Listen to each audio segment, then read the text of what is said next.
we will explore general schematic preferences within the Altium Designer environment. Ensure the top-level schematic sheet is open and visible as the active document in the design space.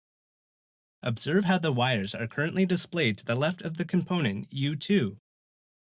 We can adjust how Altium displays wire crossovers from within the preferences. Select the Preferences icon near the upper right to open the Preferences window. Expand the schematic branch and select General.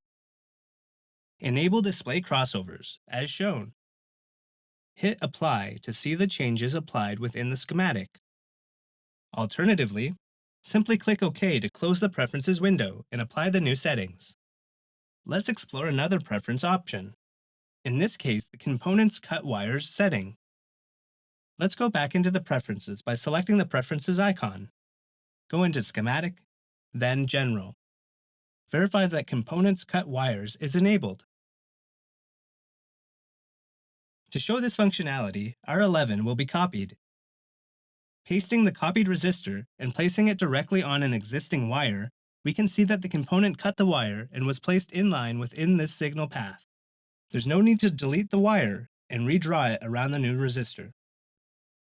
Now you know how to set general schematic preferences in Altium Designer.